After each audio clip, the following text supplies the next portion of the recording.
大家好，好久不见了。我们现在呢搬了新家之后，这是我们家后院。之前呢这里全部都是草，然后我们现在呢想把那些草，然后改成地，然后后面再铺一个花坛出来。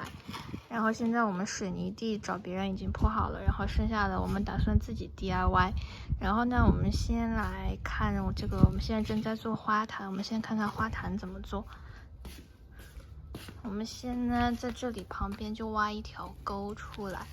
然后呢我们到时候先在这里面灌一些水泥，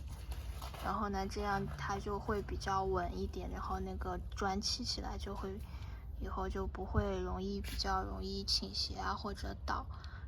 这个水泥呢我们就去 Bunnings 买的最便宜的这种，然后它是已经混合好的，你就直接加水就行了。它后面有写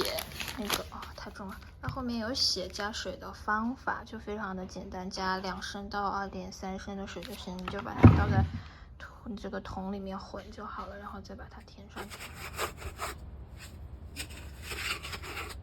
我们今天去买了砖，然后我们现在已经开始起，然后起了一部分。第一排真的是比较难呢，一般来说是需要拉线的，但是因为我们这个离水泥的这条边比较近，然后所以呢就不需要拉线了，然后这样就只要保证这个距离其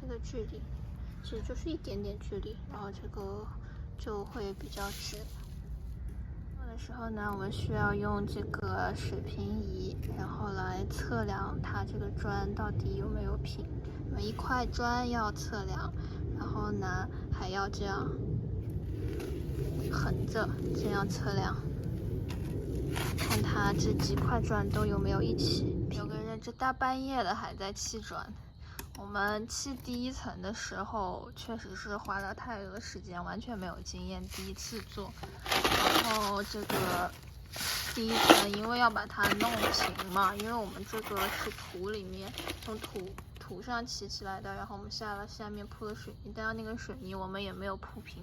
所以说第一层一定要把它早弄平之后，然后再铺砖上去，就花了很多时间。应该铺第一层就花了差不多1天的时间，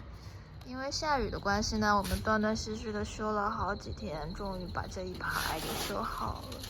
但是呢，做的因为没有拉线，所以还是有点歪歪扭扭。第一次做啊，之前没什么经验，以为这种空心砖可以减轻它的重量，结果发现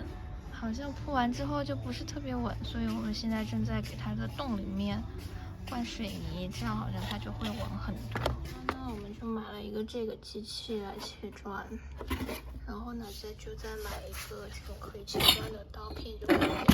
要是不会用，你就直接问店员怎么用，他会教你怎么用的。这边我们就已经全部填好了，我们还是切了一些砖啊。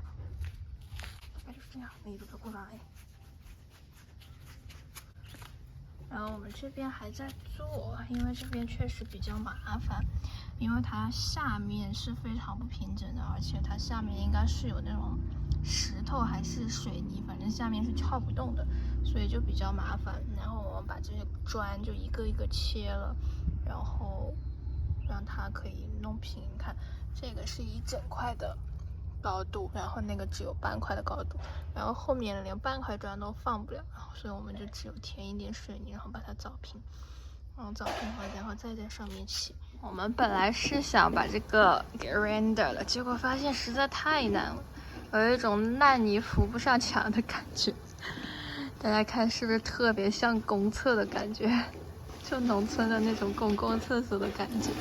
所以我们为了补救一下，我们去花了大价钱买了砖，然后给它贴上去。砖呢，我们还不敢买那种平的，我怕我们还是弄不平，所以就买了这种凹凸不平的，就随便你怎么贴，贴的不平，反正也看不出来，它本来就是这样子的。我们贴砖呢是用的这种白色的水泥，它会贴的比较稳一点。我们就是去 Bunnings 问，然后他们就告诉我们用这种水泥，然后也很方便，和好然后贴上去就完了。我们终于把这个砖全部铺好了，上面还有一些缝啊，或者上面有一些白水泥，到时候把它清洁一下，把缝再填一填，应该就差不多了。看上去还 OK， 能过得去吧，至少比之前磨水泥的时候强很多。然后接下来呢，我们打算把这个底砖再给铺了。那今天的视频就到这里啦，拜拜。拜拜。